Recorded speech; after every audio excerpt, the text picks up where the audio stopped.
Hello दोस्तों, नमस्कार। मैं हूं सुजीत कुमार। आप सभी को आपके अपने यूट्यूब चैनल मैथ्स वाला पर स्वागत करता हूं। दोस्तों, इस लेक्चर में हम लोग क्वेश्चन बैंक 2019 का हम पेपर 4 का ग्रुप सी में जो स्टैटिक्स पढ़ना था, उस स्टैटिक्स का हम क्वेश्चन नंबर 9 का ए और 9 का बी लेके आए हैं। और कॉमन कैटेगरी से क्वेश्चन होगा और कॉमन कैटेगरी का आपको जो इक्वेशन है उसको प्रूफ करने के लिए कहा जाएगा दोस्तों। ठीक है, तो यही आप देख पा रहे हैं। तो यहाँ से क्या देखिए, 2019 का पेपर 4 में का ग्रुप सी जो है स्टैटिक्स का क्वेश्चन नंबर 9 और क्वेश्चन नंबर 9 का ए और 9 का बी दोस्तों। ठीक है, 9 का ए और 9 के बी में आपको यह हर एक साल सवाल पूछा जाता है, यानी कहीं अल्टरनेट ईयर सवाल पूछे जाते हैं। और यह आपके लिए बहुत इंपॉर्टेंट है। यह सवाल आपको निश्चित रूप से आने वाले हैं। यह आपके लिए VVI है दोस्तों। ठीक है, कॉमन कैटेगरी का 8 इक्वेशन होता है। उस 8 इक्वेशन में से कोई ना कोई एक इक्वेशन आपसे पूछेगा।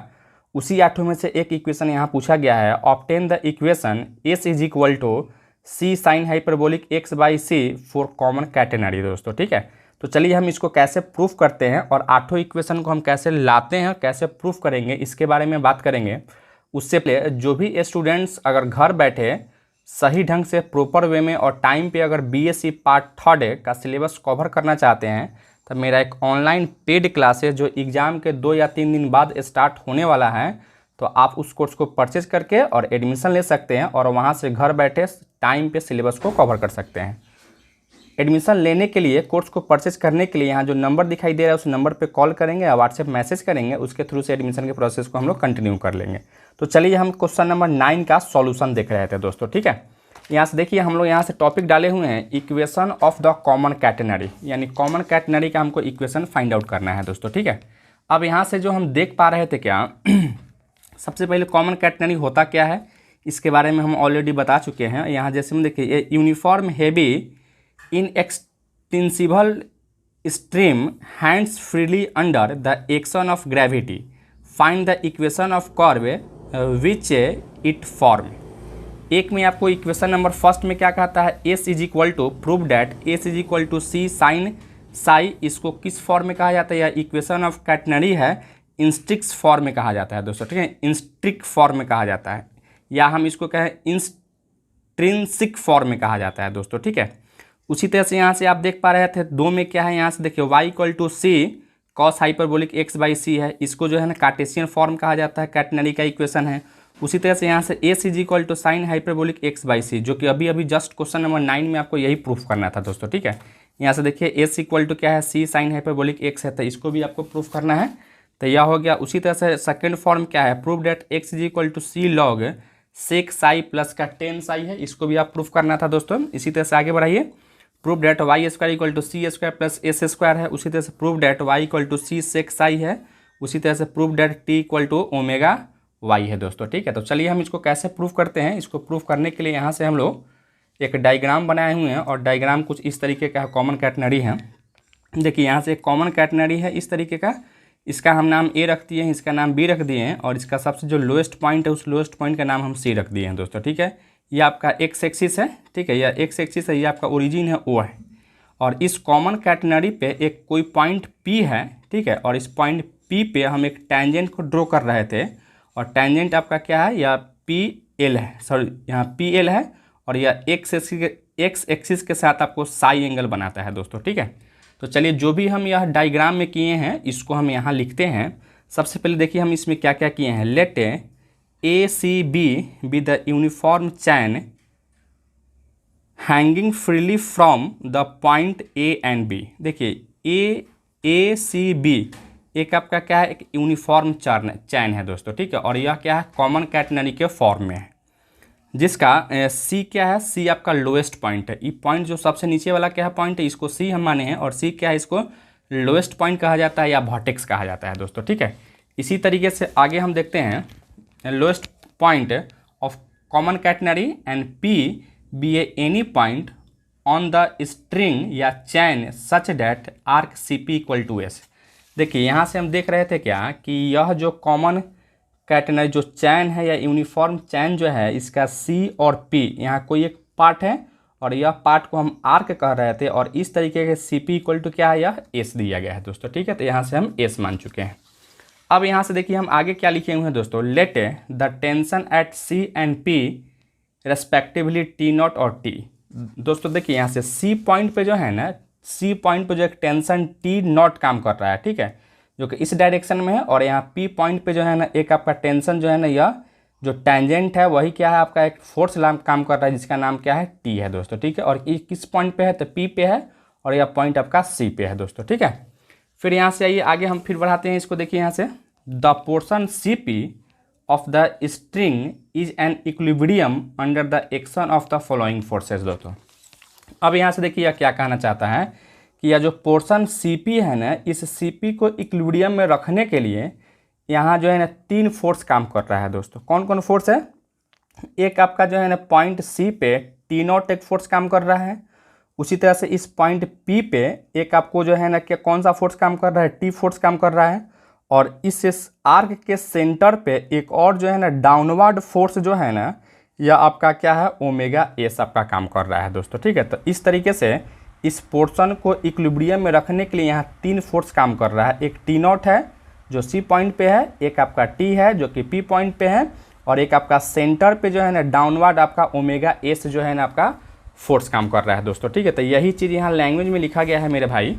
क्या लिखा हुआ है यहाँ से हम लोग देख सकते हैं, फॉलोइंग फोर्सेज देखिए यहाँ से tension T at the point P along L P, यानी देख रहे हैं यहाँ से जो यह फोर्स टी जो है वह पी पॉइंट पर काम कर रहे हैं, और एलोंग क्या है एल पी है। यहाँ से यह इसका नाम हम एल रख रहे थे दोस्तों, ठीक है। यह आपका क्या है एल है, इस पॉइंट का नाम हम एल रख रहे हैं, एल पी के एलोंग है, ठीक है। उसी तरह से यहाँ से 2 नंबर में हम लोग आते हैं। 2 नंबर में क्या देख रहे हैं, tension T naught at C horizontally. देखिए यह सी पॉइंट पे जो है ना एक हॉरिजेंटली टी नॉट जो है ना आपका क्या कर रहा है फोर्स काम कर रहा है, टी नॉट हॉरिजेंटली है दोस्तों।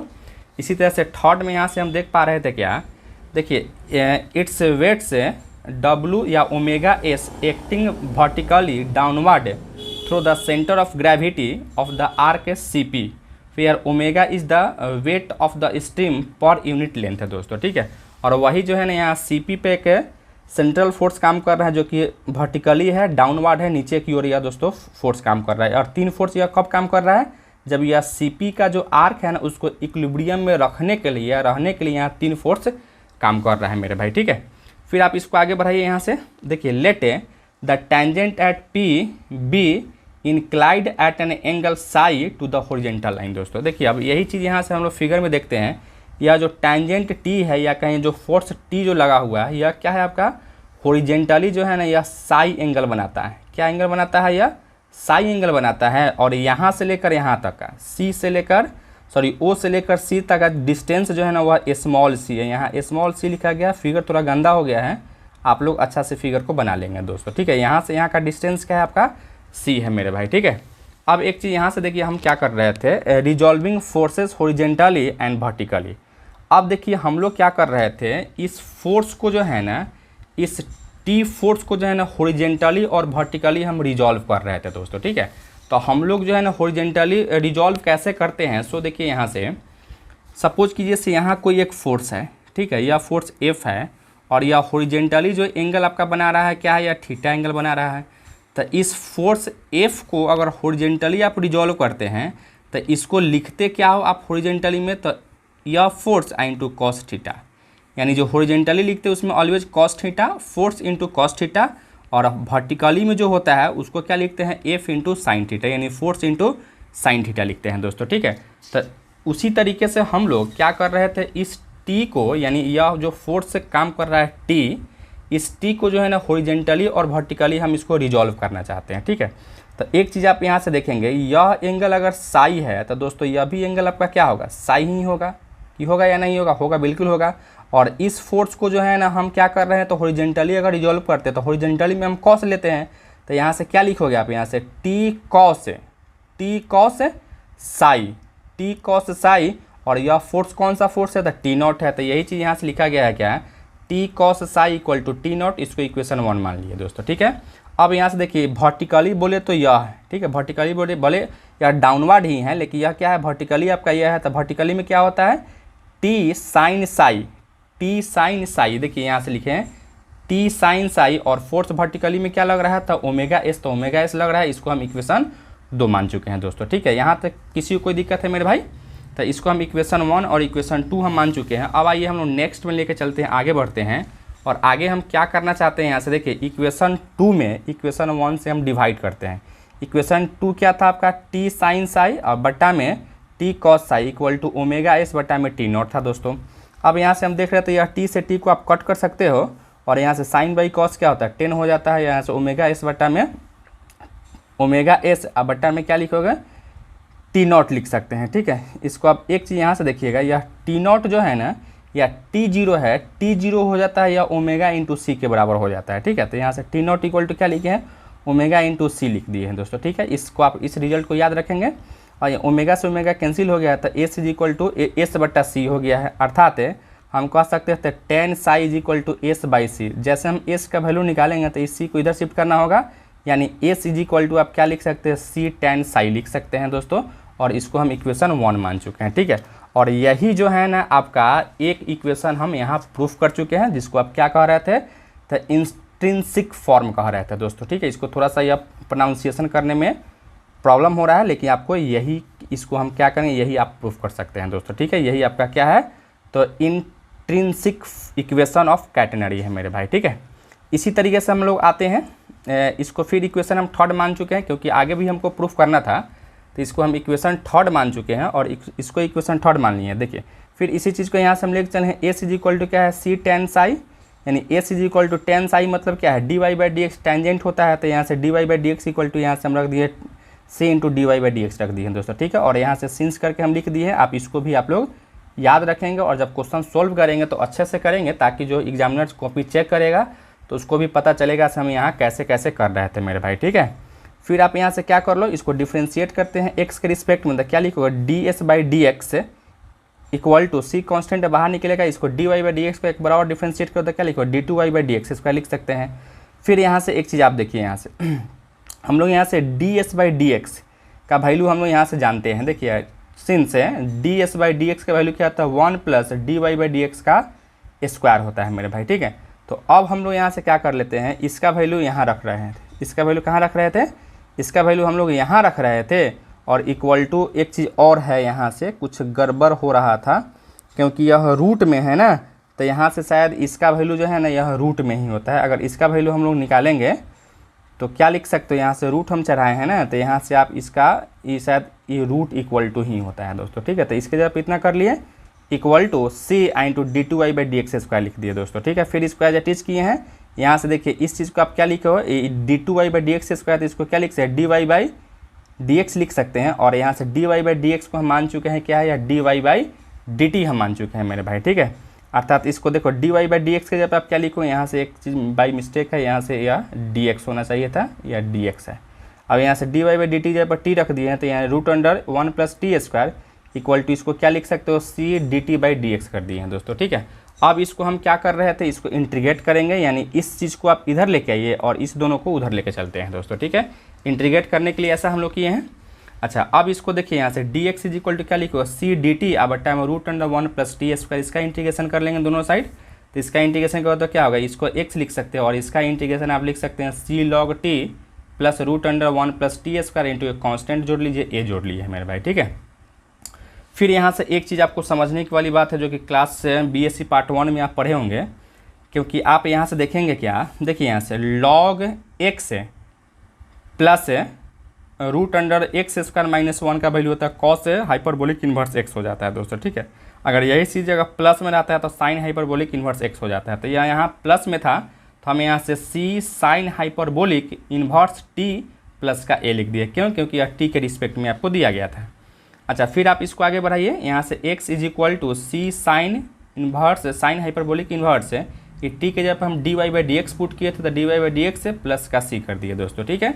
अब यहाँ से देखिए अगर F Y equal to C X is equal to zero at क्या है या 0 comma C, then D Y by D x is equal to 0 हो जाएगा। कैसे, तो यहाँ से जब भी आप यहाँ से क्या कर रहे हो कि अगर हम इस पॉइंट पे निकालना है वाई इज इक्वल टू सी और x इज इक्वल टू 0 जैसे आप निकालोगे तो यहाँ से आप पाएंगे क्या कि D Y by D x is equal to क्या मिल जाएगा, आपको 0 मिल जाएगा। क्यों, कैसे मिलेगा, इस दोनों का वैल्यू यहाँ रखेंगे, ठीक है। जैसे में यहाँ आप रखोगे वैल्यू क्या लिखोगे, यहाँ से c इक्वल टू यहाँ 0 लिख सकते हो और यहाँ से क्या लिखोगे c इक्वल टू वाई कर सकते हो और यहाँ से यह डी, और इसके जब इसका वैल्यू इधर करोगे तो क्या होगा, साइन इनवर्स 0 0 हो जाता है, इसलिए यहाँ से D Y by D x का वैल्यू क्या मिल जाएगा आपको, 0 मिल जाएगा मेरे भाई। ठीक है, अब यही वैल्यू हम यहाँ रख देते हैं, यानी क्या है, इसका D Y by D x का वैल्यू हम यहाँ रखते हैं, यानी इस सब का वैल्यू हम यहाँ रख रहे थे। ठीक है, अच्छा जैसे अगर आप इसका वैल्यू यहाँ रख रहे हो तो क्या लिखोगे, यहाँ से x के जगह पर 0, c के जगह पर c ही रखेंगे साइन हाइपरबोलिक इन्वर्स, और D Y by D x के जगह पर यहाँ से 0 रख रहे हैं प्लस का है। इससे क्या होगा, तो a का वैल्यू आपको मिल रहा था, a का वैल्यू क्या मिल गया, यहाँ से 0 मिल गया दोस्तों। ठीक है, अब हम लोग क्या करते हैं, इसी a का वैल्यू जो है ना इक्वेशन यहाँ डालते हैं, कहाँ, तो यहाँ पे डाल लेते हैं, यानी आप कहाँ डाल रहे हो, तो इसमें डाल रहे हैं। ठीक है, इसमें डालने से क्या बेनिफिट हो जाएगा, देखिए x इज इक्वल टू, यहाँ से दिखाई दे रहा है x is equal to C sine hyperbolic D Y by D X, और a का वैल्यू क्या है, a का वैल्यू तो 0 आया है, तो यहाँ से कुछ नहीं तो 0 कर दिए दोस्तों। ठीक है, अच्छा फिर आप यहाँ से देखिए क्या लिख सकते हो, x is equal to C log, अब इसको लॉग के फॉर्म में लिखेंगे, जैसे अभी हम यहाँ से देखे हैं ना, क्या देखें यहाँ से sine hyperbolic inverse x is equal to log x plus root under X square plus 1 होता है, यहाँ x है तो यहाँ सब में x होता था, तो यहाँ से x के जगह पर क्या है, या D Y by D x है, यहाँ से क्या है x के जगह पर d Y by D x, तो यहाँ भी d Y by D x है, plus root under 1 plus D Y by D x का स्क्वायर लिख सकते हैं। फिर x is equal to C log, और D Y by D x का मतलब क्या होता है, टेन साई, और 1 प्लस टेन स्क्वायर साई क्या होता है, सेक स्क्वायर साई, स्क्वायर से रूट हटेगा तो सेक साई हो जाएगा दोस्तों। ठीक है, तो इस तरीके से एक और इक्वेशन हमको मिल गया है, जो कि x is equal to C log 10 psi plus का सेक साई हो गया मेरे भाई। ठीक है, फिर हम इसको आगे आते हैं, फिर नेक्स्ट इक्वेशन हमको प्रूफ करना था, फिर हम इसको कहाँ से लेके आते हैं, तो इस पार्ट को लेके आते हैं। देखिए again x is equal to C sine hyperbolic inverse D Y by D X लिख सकते हैं। इस c को आप इधर शिफ्ट कर दिए, इस c को इधर हम शिफ्ट किए तो क्या लिखे हैं, x by C is equal to sine inverse sine hyperbolic inverse D Y by D X कर दिए मेरे भाई। ठीक है, फिर आप इसको आगे बढ़ाइए, इसको जैसे हम आगे बढ़ाएंगे तो यह हाइपरबोलिक को इधर लेके आए हैं तो क्या होगा, सीधा हो गया sine hyperbolic x by c equal to d Y by D x, इसको इक्वेशन हमने 4 मान लिया दोस्तों। ठीक है, और जैसे इसको इक्वेशन 4 माने हैं और इसको दोनों तरफ इंटीग्रेट कर दिए हैं, इसको इधर करके इंटीग्रेट किए हैं तो यह y हो गया, और कॉस हाइपरबोलिक का क्या होता है इंटीग्रेशन, तो साइन, यहाँ से एक चीज़ छूट रहा था, हाइपरबोलिक छूट रहा था। ठीक है, यानी सी हम क्यों लिखे हैं, क्योंकि इसका गुना करते हैं ना, यहाँ से सी यहाँ से सी कॉस हाइपरबोलिक है, हाँ इसका डिफ्रेंसिएशन किए हैं, और सॉरी इंटीग्रेशन किए हैं, इंटीग्रेशन में जितना कोफिशिएंट भाग करते तो यह पलटी मारेगा, यहाँ से कांस्टेंट b हम जोड़ दिए दोस्तों। ठीक है, फिर वही काम हम किए, यहाँ भी y equal to c put किए हैं, जब x का मान क्या था, तो 0 था। ये दोनों का वैल्यू अगर यहाँ पुट कर रहे हो तो y इक्वल टू सी लिख सकते हो, c कॉस से हाइपरबोलिक, और x का वैल्यू 0 है तो यह सब 0 हो जाएगा, कॉस 0 1 हो जाता है, अर्थात यहाँ से c प्लस का b, यहाँ से भी यहाँ से c से c को घटाओगे तो यहाँ से 0 हो जाएगा, यानी b का वैल्यू आपको क्या मिल गया है, तो 0 मिल गया है दोस्तों। ठीक है, यानी जो कांस्टेंट टर्म हम जोड़े थे वह 0 मिल गया, और इसी कांस्टेंट टर्म का वैल्यू हम यहाँ रख रहे थे, कहाँ, तो इसमें रख रहे थे, तो यानी क्या बच जाएगा यहाँ से, तो यहाँ से लिख सकते हो वाई सी कॉस से हाइपरबोलिक एक्स बाई सी, और ये भी आपका क्या था, तो एक इक्वेशन ही आपको लाना था, ये भी आपको प्रूफ ही करना था दोस्तों। ठीक है, तो इस तरीके से एक और मेरा प्रूफ हो गया। अब आइए इक्वेशन 3 और इक्वेशन 4 से। इक्वेशन 3 में हम लोग कहीं पढ़े थे एस इज इक्वल टू, या कहीं प्रूफ किए थे हम लोग इक्वेशन 3 में, क्या प्रूफ किए थे, s is equal to c tan psi. देखिए हम दिखाते हैं इक्वेशन नंबर 3 कहाँ है। ठीक है, जैसे में इक्वेशन नंबर 3 यहाँ पे है, जो देख रहे थे यहाँ से एस इज इक्वल टू क्या है, टी टैन साई है दोस्तों। ठीक है, यहाँ सी टैन साई है, यहाँ से इक्वेशन नंबर 3 से हम लोग यहाँ लिख चुके हैं, और इसी चीज़ को यहाँ से सी और टैन साई का मतलब क्या है, d Y by D x है। और उसी तरीके से हम लोग यहाँ से देख पा रहे थे क्या, कि इक्वेशन 4 क्या है। देखिए इक्वेशन 4 क्या है, इक्वेशन 4 आपका यही है, इक्वेशन 4 क्या है, d Y by D x is equal to sine hyperbolic x by c है। तो हम क्या कर रहे थे यहाँ से दोस्तों, कि यही आपको d Y by D x के जगह पर क्या कर रहे थे, यहाँ से sine hyperbolic x by c का वैल्यू रख रहे थे, यानी s is equal to C sine hyperbolic x by c, इसको इक्वेशन 6 मान चुके हैं। और एक और जो प्रूफ करना था, एक और मेरा प्रूफ भी हो चुका है दोस्तों। ठीक है, इसी तरह से यहाँ से फ्रॉम इक्वेशन 5 एंड इक्वेशन 6 किए हैं। इक्वेशन 5 यहाँ है, कहाँ गया इक्वेशन 5, इक्वेशन 5 यहाँ है, और इक्वेशन 6 यहाँ, दोनों के स्क्वायर का क्या घटा दीजिए, जैसे स्क्वायर का घटाएंगे तो क्या लिखेंगे, यहाँ से c square cos hyperbolic square x by c minus c square sine hyperbolic square x by c, और यहाँ से सब ये भी स्क्वायर यहाँ होता है, सी स्क्वायर का कॉमन निकालेंगे तो हम लोग जानते हैं ना, सी स्क्वायर कॉमन निकालेंगे क्या होगा, यहाँ से cos hyperbolic square x by c minus sine hyperbolic x hyperbolic square x by c, उसका वैल्यू 1 हो जाता है, अर्थात क्या लिखेंगे, सी लिख सकते हैं दोस्तों, ठीक है। तो इस तरीके से हम लोग यहाँ से y square minus s square equal to c मान चुके, इसको इक्वेशन 7 यानी एक और जो प्रूफ करना था वो भी आपका प्रूफ हो गया मेरे दोस्त, ठीक है। अब आइए इक्वेशन 3 और इक्वेशन 7 से। इक्वेशन 3 में हम लोग क्या सीखे हुए थे, इक्वेशन 3 आपका यही था, s is equal to c tan psi था, ठीक है। एस इज इक्वल टू क्या था, s is equal tan c psi था। तो यहाँ से हम क्या कर रहे हैं, देखिए यहाँ से इक्वेशन 7 क्या है, इस वाई स्क्वायर एस को इधर भेजे हैं, तो सी स्क्वायर और एस का वैल्यू यहाँ से रखें तो सी स्क्वायर टैन स्क्वायर साई हो गया है। दोनों में सी स्क्वायर कॉमन था, बाहर निकाले 1 प्लस टैन स्क्वायर क्या हो जाता है, सेक स्क्वायर हो जाता है, और दोनों तरफ स्क्वायर हटाए हैं तो यहाँ y equal to c tan psi हो गया। इसको इक्वेशन 8 मान चुके हैं, और जो प्रूफ करना था एक और प्रूफ आपका हो चुका है। अब आइए यहाँ से इक्वेशन नंबर 2, 3 एंड 8 से। इक्वेशन नंबर 2 क्या था, यहाँ से देखिए इक्वेशन नंबर 2 आपको हम दिखाते हैं। इक्वेशन नंबर 2 कहाँ था, इक्वेशन नंबर 2 यहाँ था दोस्तों। देखिए इक्वेशन नंबर 2 आप जैसा कि यहाँ देख रहे थे, t tan psi is equal to omega s है, ठीक है। तो आइए हम लोग इसको लेकर चलते हैं। देखिए यहाँ से इक्वेशन नंबर 3 आपका t sine psi equal to omega s है, ठीक है। और इक्वेशन नंबर 3 में अभी जस्ट हम देखें यहाँ से एस इज इक्वल टू क्या था, s is equal to c tan psi था दोस्तों, ठीक है। तो यहाँ से यह ओमेगा और एस के जगह पे यहाँ से क्या रखे थे, टैन, एस के जगह पे हम लोग सी टैन साई लिख रहे थे। यहाँ से आप लिख सकते हो एस इज इक्वल टू क्या था, तो एस इज इक्वल टू आपका सी टैन साई था दोस्तों, ठीक है। यहाँ सिंस करके आप लिख सकते थे, यहाँ हम लिख दिए। फिर यहाँ से आप देख रहे थे क्या, इसको हम साइन बाई कॉस में तोड़े हैं, साइन बाई कॉस में तोड़े हैं, तो यह साइन से साइन कैंसिल हो जाएगा। तो यहाँ से t equal to omega c, और नीचे में कॉस बचेगा, वो चला जाएगा ऊपर, तो सेक साई हो जाएगा, ठीक है।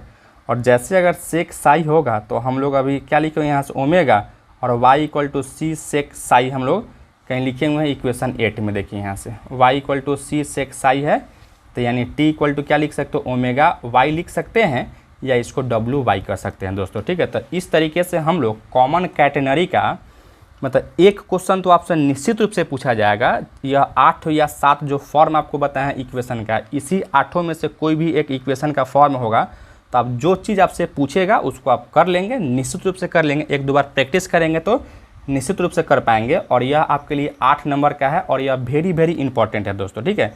यानी मस्ट VVI है, ठीक है। MVVI क्वेश्चन है आपके लिए, अभी एग्जाम जो हो रहा है उसके लिए मेरे दोस्त, ठीक है। तो यहाँ तक किसी कोई दिक्कत है दोस्तों, किसी को एनीवन? चलिए आप इसको नोट डाउन कीजिए। चलिए बच्चों, अब आते हैं क्वेश्चन नंबर 9 का बी में, जो एक क्वेश्चन आपसे पूछ रहा है। कहता है a telegraph wire stressed between 2 poles at a distance a metre apart, sag is n metre in the middle, prove that the tension at end is approximately omega into a square by 8n plus 7/6n, where omega is the weight per unit length है दोस्तों, ठीक है। तो सबसे पहले देखिए हम इसको कैसे करेंगे। क्वेश्चन तो जो आपको दिया गया था उसको हम लिख चुके हैं, और जैसे यहाँ से क्वेश्चन हम लिखे हैं तो देखिए यहाँ से क्या कह रहा था। सबसे पहले हम एक क्या किए हैं, कॉमन कैटेनरी का एक बना चुके हैं शेप, ठीक है। और यहाँ से इसको ए कर लिए, इसको बी कर लिए दोस्तों, ठीक है। और यह जो है ना, यह आप इसको ए बी को हम लोग कहते क्या है, इसको स्पैन कहा जाता है दोस्तों, ठीक है। और यह ए और बी जो है ना, दोनों एक दूसरे से क्या है, ए मीटर पे है, यानी ए डिस्टेंस पे है। यहाँ से देख रहे थे ए डिस्टेंस पे है, और यह दोनों का मिड पॉइंट होता है। इसका मतलब क्या है, यहाँ से यहाँ का डिस्टेंस a/2 हो जाएगा, और यहाँ से यहाँ का डिस्टेंस आपका a/2 हो जाएगा दोस्तों, ठीक है। और एक आपको सैंग दिया गया, सैंग कहने का मतलब क्या है, लोअर पॉइंट, और इस पॉइंट का डिस्टेंस होता है सैंग। तो यह क्या आपको दिया गया है, n दिया गया है दोस्तों, ठीक है। और हम लोग जानते हैं यह वर्टेक्स या ओरिजिन इतना से या सी का डिस्टेंस क्या होता है, तो ऑलवेज सी होता है, या सी ही लिखा गया है, ठीक है। थोड़ा सा आपको यह ओवर राइटिंग हो गया, इसको सी है दोस्तों, ठीक है। अब देखिए हमको जो प्रूफ करना है, यह प्रूफ क्या करना है कि यह टेंशन टी जो है ना, वह टेंशन टी जो काम कर रहा था वह इतना प्रूफ करना है, इतना आपको काम कर रहा था। तो सबसे पहले यहाँ से देखिए हम लोग क्या जानते हैं, we know that the Cartesian equation of common catenary y equal to c cos hyperbolic x/c। अभी जस्ट हम देखें इसको Cartesian equation of common catenary कहते हैं। अच्छा हियर देखिए यहाँ से y क्या था, यहाँ से इस क्वेश्चन में आप देख सकते हैं y जो है ना, यह x प्लस का c है, सॉरी x नहीं बल्कि n प्लस का c है। यानी y का जो डिस्टेंस जो है ना, यहाँ से लेकर यहाँ का डिस्टेंस है, तो ये दोनों को ऐड करो, यहाँ से लेकर यहाँ तक का n है, और यहाँ से लेकर यहाँ तक का c है। तो यहाँ से y इक्वल टू क्या लिख सकते हो, n प्लस का c लिख सकते हैं, ठीक है। और x जो है, x बोले तो यहाँ से लेकर यहाँ का डिस्टेंस, ठीक है। x बोले तो यहाँ से लेकर यहाँ का डिस्टेंस क्या है, a/2 दिया गया है, तो x का वैल्यू हम a/2 रख दिए है दोस्तों, ठीक है। अच्छा, अब यहाँ से देखिए n प्लस का c का वैल्यू अगर हम निकालना चाहेंगे तो n प्लस का c का वैल्यू हम कैसे निकालोगे, सो देखो यहाँ से क्या हम लोग यहाँ से लिख सकते हैं, क्या लिखोगे यहाँ से, देखिए यह वैल्यू हम यहाँ से पुट किए हैं, कहाँ से पुट किए हैं, तो यहाँ वैल्यू पुट किए हैं। देखिए यह y जो है ना, y इक्वल टू हम क्या किए हैं, n प्लस का c कर दिए हैं, plus equal to c into cos hyperbolic, ये x के जगह पर आप क्या डाले हो, यहाँ से x के जगह पे हमको डालना था a/2 डालना था, तो a/2 बट्टा में c है तो बट्टा में c कर दिए दोस्तों, ठीक है। तो इसको ऐसे लिख सकते हो। फिर यहाँ से n plus c equal to यहाँ से c है तो c कर दिया, इसको एक्सपेंशन कर दिए हैं, कॉस हाइपरबोलिक x का जो एक्सपेंशन होता है उस एक्सपेंशन से इसको हम एक्सपेंड कर दिए। इसको जैसे आप c से गुना कर दिए हैं तो यह c से c कट गया है, तो n इक्वल टू क्या बचेगा यहाँ से, तो n इक्वल टू आपको बच जाएगा, देखिए a² अब बट्टा में फैक्टोरियल 2 का वैल्यू क्या होता है 2, तो 4 दूना 8c प्लस है, यहाँ से क्या लिखोगे देखना है a के पावर 4 है तो a के पावर 4 फैक्टोरियल 4 का वैल्यू 24 होता है, और यहाँ से यह 16 है, CQ है तो CQ आप प्लस का डॉट डॉट डॉट कर दिए, क्योंकि अप्रॉक्स में हमको लिखना है तो सब वैल्यू लिखने की ज़रूरत नहीं है, इसको हम इक्वेशन 1 मान चुके हैं मेरे भाई, ठीक है। अच्छा, फिर आप इसको आगे बढ़ाइए, यहाँ से देखिए अब इसको हम क्या लिख सकते थे, since the wire is tightly stressed therefore C is very large, मतलब कि जो वायर जो है ना, आपको वायर जो है ना पूरा एकदम टाइटली स्ट्रेस्ड किया गया है, बांधा गया है, तो C जो है ना आपका बहुत छोटा होगा, ठीक है। जैसे C अगर छोटा होगा तो C का जो हाईएस्ट पावर सब जो है ना उसको हम निगलेक्ट करेंगे, अर्थात यह वाला टर्म को हम क्या कर देंगे, निगलेक्ट कर देंगे, तो क्या बचेगा n is equal to a² अब बट्टा में 8c बचेगा दोस्तों, ठीक है। तो यही यहाँ से लिखे हैं therefore n equal to a² बट्टा में 8c कर दिए हैं, अर्थात c का वैल्यू निकालोगे तो इस n को इधर शिफ्ट कर दिए, c इक्वल टू क्या लिख सकते हो, तो a² बट्टा में 8n लिख सकते हैं। अब देखिए फ्रॉम इक्वेशन फर्स्ट में हम क्या कर रहे थे, इसी c का वैल्यू हम इक्वेशन फर्स्ट में डालेंगे दोस्तों, ठीक है। तो इक्वेशन फर्स्ट में आप यहाँ से देख पाएंगे क्या है इक्वेशन फर्स्ट में, यहाँ से इक्वेशन फर्स्ट आप यहाँ से देख पा रहे हो, n इक्वल टू क्या है a²/2c प्लस a के पावर 4 24 इंटू 16 इंटू c के power 3 plus dot dot dot है दोस्तों, यही है ना।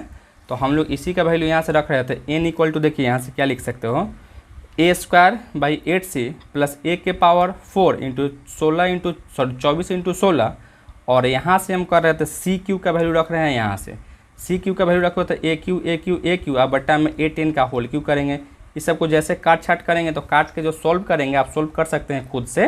n इक्वल टू आपको क्या मिल जाएगा, तो n माइनस इस चीज़ को हम इधर शिफ्ट किए हैं, तो n माइनस 4nq बट्टा में 3a² is equal to a² बट्टा में 8c हो गया दोस्तों, ठीक है। इस दोनों में हम n को बाहर निकाले तो यहाँ से 1 बच जाएगा, और यहाँ से 4na² बट्टा में 3a² इक्वल टू a²/8c लिख सकते हैं। अब हम लोग यहाँ से क्या कर रहे थे, हम यहाँ से c का वैल्यू अगर निकालना चाहते हैं तो 1/c इक्वल टू क्या लिखोगे आप, यहाँ से 8 को इधर कर सकते हैं, c को इधर, यानी 8n/a², और इसको एज इट इज कर दिए।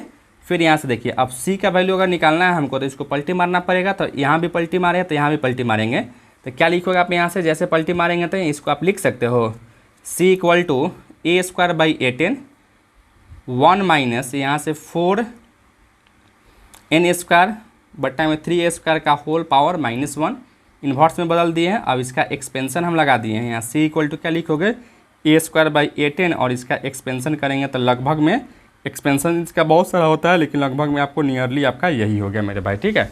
तो इस तरीके से जो हम देख रहे थे इसका हम यहाँ से क्या लिख सकते हैं, c इक्वल टू देखना है, c इक्वल टू क्या लिख सकते हैं, इसको गुना कर दिए हैं a²/8n प्लस n/6 लिख सकते हैं, ठीक है। इसको अलग अलग करेंगे तो यहाँ से गुना कर दिए हैं, गुना जैसे करेंगे तो इसको क्या लिखो, इसमें इससे गुना करोगे, इसमें इससे गुना करेंगे तो यह कटेगा ना, 4 दूना 8 कटेगा, और a से a कटेगा, तो यहाँ से आप क्या लिख सकते हो, c इक्वल टू फाइनली यहाँ हम लिख चुके हैं क्या मेरे भाई, c equal to a²/8n plus n/6।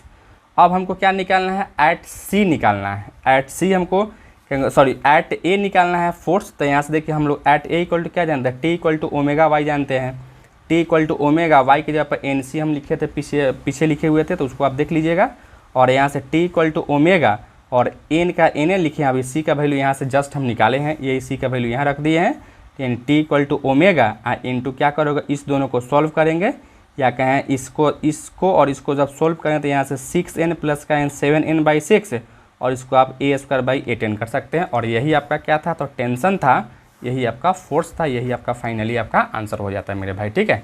तो इस तरीके से हम लोग 2019 का हम लोग ग्रुप सी का जो स्टैटिक्स है, स्टैटिक्स का क्वेश्चन नंबर 9 का ए और 9 का बी हम देखें दोस्तों, ठीक है। हम लोग का टारगेट यही रहेगा क्या कि हम ग्रुप सी से एक ही क्वेश्चन को सोल्व करें और वह 100% सही और कन्फर्म हम सोल्व करें दोस्तों, ठीक है। पेपर 4 में हम लोग का टारगेट यही है कि ग्रुप ए में हम 2 सवाल को करेंगे, ग्रुप बी में भी 2 सवाल को करेंगे, और ग्रुप सी से 1 सवाल और ग्रुप डी से भी आपको 1 ही सवाल करेंगे। टोटल तो 6 ही बनाना है, तो इस तरीके से 6 क्वेश्चन भी बन जाएगा और हमको कोई दिक्कत भी नहीं होगी दोस्तों, ठीक है। और यह क्वेश्चन आपके लिए बहुत बहुत इंपॉर्टेंट है, हम बार बार आपको कह रहे थे यह क्वेश्चन आपके लिए बहुत इंपॉर्टेंट है दोस्तों, ठीक है। तो इस लेक्चर में हम आज के लिए इतना ही रखते हैं। यह लेक्चर आपको कैसा लगा आप कमेंट करके जरूर बताइएगा, और आप किस टॉपिक पे वीडियो चाहते हैं उसको भी आप कमेंट कीजिए कि हम वीडियो बना के जल्दी जल्दी डालें, क्योंकि एग्ज़ाम बहुत नज़दीक है मेरे दोस्त, ठीक है। और एक और नोटिफिकेशन है कि जो भी बच्चे अगर पार्ट 2 का एग्ज़ाम दे रहे होंगे और वह पार्ट 3 का प्रिपरेशन घर बैठे सही ढंग से करना चाहते हैं, टाइम पे सिलेबस कवर करना चाहते हैं, तो मेरा एग्ज़ाम के जस्ट 1 या 2 दिन के बाद एक पार्ट 3 का बैच स्टार्ट होगा, तो उस कोर्स को परचेज़ करके आप एडमिशन ले सकते हैं और वहाँ से कंप्लीट सिलेबस को पढ़ सकते हैं। एडमिशन लेने के लिए यहाँ जो नंबर दिखाई दे रहा है उस नंबर पर कॉल करेंगे, व्हाट्सएप मैसेज करेंगे, उसके थ्रू से एडमिशन के प्रोसेस को कंटिन्यू कर